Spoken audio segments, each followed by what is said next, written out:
They eventually found the baby in the dryer, asleep but sweaty. Have you ever encountered true evil? I've told this story before, about meeting a murderer. Was a journalist on weekend duty. Got called out to a story. Guy claims his car was hijacked with his 2-year-old son in it. I met him at the police station. He seemed devastated. I was devastated. I mean, I'd done plenty of grisly crime stories, but a missing kid is next level awful. Next day I had my day off. The regular crime reporter called me. They'd arrested the dad and found the little boy's body at a rubbish dump. He did it out of revenge for his wife cheating. It still bothers me to this day how I could have felt so much sympathy for this man. I shook his hand, I cried with him. I'm usually very good at picking up when someone is off. Just goes to show you, true evil disguises itself very well. A few years ago a friend of mine was going through a nasty divorce. Like really bad. He came to visit me one evening as I was getting off of work. When I sat down with him he just seemed off, like a completely different person than the man I had known before. Blank stare in his eyes, no smiling, anger behind everything he said. I chalked it up to the divorce and just thought to myself that he would get better when everything calmed down. I told my wife when I got home about seeing him and she agreed with my assessment. I bumped into his ex-wife and some friends a few days later at another work event. She was actually out celebrating their divorce being finalized I think, and she invited my wife and I over to a house party. That would be the last time I saw her. My wife and I ended up not going to the house party but the ex-husband did show up. He killed 9 people, including his ex-wife. When I was growing up, I lived in a small town. We had one kid in our grade that scared the hell out of everybody he met. He was quiet and angry and just weird. He even had an origin story. When he was in 1st grade, he saw his brother trying to move the TV cart down the hall, but something went wrong and it fell on him and he died. I don't know if he actually saw his brother die, but I do know they were in school at the same time, and that his brother did in fact die when a TV fell on him at school. By middle school, he'd started scaring everybody he came in contact with. He'd creepily hit on girls and tell them they'd regret it if they turned him down, but they all did. He tolerated a few of us, and he sat with my group of friends and party crew during lunch, but even then, he was still always quiet. About a week or two into 8th grade, I got called to the office and told that because he sat at our lunch table and we seemed to get along, that the school wanted me to eat lunch with him every day in one of the classrooms instead of the cafeteria. It didn't really feel like I had a choice, so I agreed, and we spent the year eating lunch and playing chess. It took a few weeks for him to open up and start talking, and immediately I regretted it. He had conspiracy theories, raged that girls wouldn't date him, sometimes he'd say things just to try to shock me. He was insanely smart, but his mind was really warped and dark and hateful. It was a really bad year. When we got to high school, he got worse. He kept harassing the girls, he made a list of everyone that rejected him. He called it his hit list. This was the same time as Columbine, and people were terrified. Students and parents tried to get him expelled, but the school board refused. He got arrested because he was playing Counter-Strike with some dude online and asked if he'd ever eaten human flesh, and this gamer, some random dude from another state, got so scared that he called our town's police. When the cops came, he pulled a knife on the cops, and they found several guns, maps of our school, lists of girls that rejected him, and a date circled on the calendar. Still, the school board refused to expel him. Students formed a mass strike on the day on the calendar, and refused to attend class, and pretty much the entire rest of the school year was spent in terror. We graduated and felt like we'd survived, which I remember was a really messed up way to feel. A year or so later, he murdered his parents in their sleep. He shot them and lit his house on fire with buckets of gas all over the house. He got caught in the fire and died from his burns a few days later. He was absolute, pure evil and everybody knew it. In Iraq, there was a family that we would go see every other week or so while on patrol. We would ask them how things are going and if there was anything they needed us to do. They were a respected family in the area and did a lot to build their community to defend against the violence committed by the insurgency. It was a big family, lots of kids, 3 wives. They were good people just trying to better their community.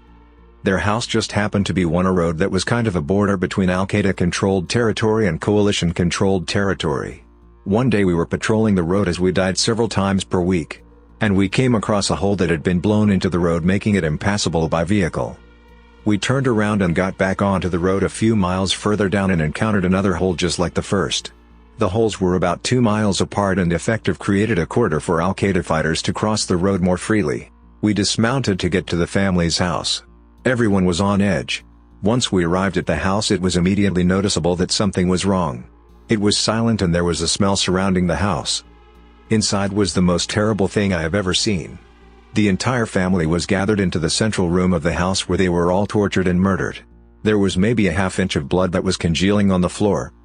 If you looked at the scene, you could tell the order that it all happened. The father was killed last, the daughters were unclothed and laying face down, the mother was killed with a bullet. By the time we had arrived, they had all been dead for 2 or 3 days already. I think about this every day and I've had to stop to cry 3 times just to write it out. When I was a boy, I had a wicked stepmother who reveled in beating me. She would beat me when my father was not present, threatened to kill my brother if I said anything. She would use whatever objects were convenient to beat me with. Wooden spoon, hairbrush, dowel rod, rolling pin, her hands, fists, belt, whatever. One time she used a serpentine belt. She'd hit me where it wouldn't be visible when my father wasn't around. At one point, she had me drop my pants and underwear, and beat me until I nearly passed out. I jerked out of pain and kicked off her lap, and got her in the face. She proceeded to pick me up by my leg and beat my balls with a wooden spoon. I'm not sure if she counted as evil, but she certainly counted as sadistic and vindictive. I haven't, but I think my girlfriend has. She works at a preschool/daycare. Ages of children vary from infant to 5. She teaches the 3-year-olds in her part of the building. She told me that there is this one 3-year-old girl that is just a heathen. She literally only wants to hurt people. One day she got in trouble for hitting kids on the head with pots and pans. They use these in the sandpit for fun. She brought the little girl inside to talk to her, and the entire time she is just not listening. Mid-sentence the little girl looks at my girlfriend dead in the eyes and says, "Can you let me go outside so I can hit more people?" The next day she was expelled because she just kept hitting kids in the head with pots and pans. Laughing about it. How do you get expelled from a preschool? When I was about 12, I was part of the best soccer squad at my local soccer club. It was quite a high level and had to work a whole year to get my spot in the starting 11. Was a great feeling to make it. Unfortunately, the kid whose spot I had taken was the coach assistant's son. When we received info about the start of the next season, he gave my father wrong info, which meant that I showed 2 weeks later than anybody else. I got punished by being sent in the B squad, lost all love for soccer in a few months and stopped playing indefinitely. Years later I realized that it was a mistake, but I had left the game for so long that I never believed I could make anything happen anymore. This dude stole a kid's dream just so his kid could play more regularly. What a horrible person. I know the girl who falsely accused my friend of rape, tried to get him kicked out of university and deported, and ruined his reputation, because her boyfriend found out about their one-night stand. I read the letters she wrote. The things she called him were appalling. It made me sick. Luckily he had saved their text conversations, and her story didn't hold up when cross-referenced with them. He still isn't the same. He had been recovering from depression, which made a swift and terrible comeback due to her.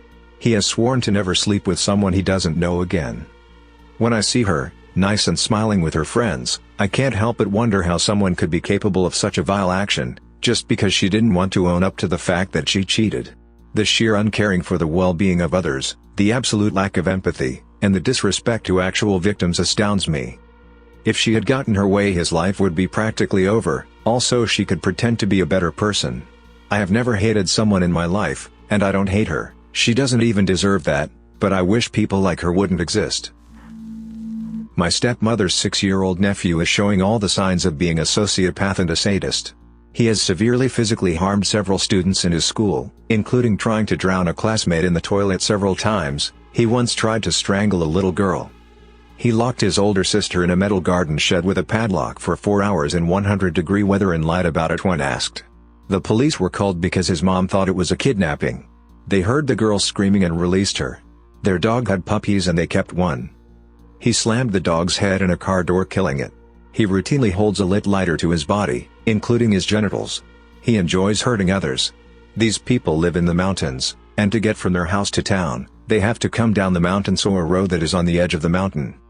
The little boy unbuckled himself as his mom was driving around a bend, where there was a 200-foot drop on the other side, and put his hands over her eyes. More recently he found a belt with a metal buckle and started beating a neighborhood kid with it, One morning his mother came into the kitchen to get breakfast ready and found him hiding behind the doorway with a large knife. She dodged just in time as he swung at her. Even more recently his aunt gave birth to a new baby. My step-aunt woke to go get the baby for a feeding and couldn't find him. They looked everywhere. The 6-year-old was watching with a smile. They eventually found the baby in the dryer, asleep but sweaty. The boy regularly physically attacks his mother and sister, leaving them bloody and bruised. A few months ago I went up for stepmom's birthday and the little boy was present. We were all staying the night at the house. He spent the whole day being sweet and loving towards me until nighttime when suddenly he stared at me with these horrible emotionless eyes and told me he didn't like me anymore and wanted me to leave. He then went around the hall and stared at me for a while. I didn't sleep that night. My father's cousin. My dad went on a business trip to a country in Asia for 2 years, and me and my sister went down south in the country to live with my mom. So my dad rented his apartment to his cousin and his wife. He stopped paying after 6 months, blaming it on being short on money, and then just ignored his calls after a year. When my dad went home after his business trip, me and my sister went with him back to his apartment to live there because it was closer to some better schools and gymnasiums. What we entered was an empty apartment. Everything had been picked clean. Our fridge, microwave that was in the wall, beds, TVs, couches, etc. What remained was a toilet, bathtub, and a kitchen bench, a stove and a sink. My dad was devastated. There were no signs of break-in either, since the door wasn't damaged, so we instantly knew who did it. Things eventually worked out after 3 years. We're living the normal life again, but I'm unsure what happened to my dad's cousin and the court cases. As far as I know, he's somewhere in Finland with his wife and kids. I unknowingly dated a narcissist. I knew something was wrong with him on our first date when I looked into his eyes. They were just cold, dead, empty. Like he had no soul. I was instinctively unsettled, but he was also smart, shy, and handsome, and I figured maybe he had high-functioning autism, so I brushed it off as social awkwardness. Wrong. He went on to be incredibly manipulative, abusing me in such subtle ways I was always doubting myself, and by the time he left me he had worn me down to a husk of the person I once was. We only dated for a few months, yet he managed to destroy me before I could figure out what was even happening. I never knew there were people like that in the world, people who are truly evil, and it rocked me to my core. I have been in therapy for years recovering from this. Always trust your first instincts. My former housemaster at boarding school. This man loved to beat students. He was known for it. Everyone feared this man. His name alone would send you running. The day I realized that he was a true sadist was when he was beating this kid for stealing, and he told me and some other kids to hold him by his legs and arms. He came back with canes that were as thick as mop sticks. When I saw those I realized he was a sadist, though that word was not one I used even though I knew what the word was. It just dawned on me how truly evil that man was. He went out of his way to get these ridiculously thick canes to use to beat 10 to 18-year-olds. After he beat you he would make you clear half a tennis court's worth of land until it was completely bare. This would take people hours to do. He would make people miss mandatory school programs that you could get suspended for not attending. A teacher asked a student who was under punishment cutting grass who punished him, and he said who. The teacher said oh. The other teachers knew this man and his reputation in the dorms. He also created a specific stress position punishment. We named it after him. It was a modification of one of the common stress position punishments. It was a regular thing to hear people screaming in the morning while getting a beating from him. If you took it without making a sound and squirming, he would make it worse by hitting you more or getting a wire, certain belts that hurt more, a thick cane and other whipping instruments. I do not recall him having an actual whip, but he probably did have one. He also used to use mop sticks. Sometimes he would come back from a night of drinking and look for people who stayed up when they were supposed to be asleep and beat them. He once went to a whole other dormitory that he was not in charge of in the middle of the night to beat a kid that he saw from about 100 meters away. He could not open the gate like he could in the dormitories he was in charge of, because he was not the housemaster of those dorms. So he got out of his apartment and delivered the slaps through the gate. This butthole was also a teacher and would act all nice in class, and the girls liked him. They had no idea how much the bastard terrorized us and did not really care when they were informed. The school knew that he was brutal and would sometimes ban him from beating students, but he would just get an older student to beat them instead, and eventually he would resume the beating. He also still had his favorite stress position in making you clear grass. Every week there was a cleanliness inspection, and almost every week the dormitories he was in charge of won. He made people clean like crazy, and I think it was just a part of his need to control and dominate us. That man seriously scared the hell out of me. Thanks for listening to Radio TTS. Hit the subscribe button and activate the notification bell for more videos like this. And let us know if you have encountered pure evil. Share your story in the comments below.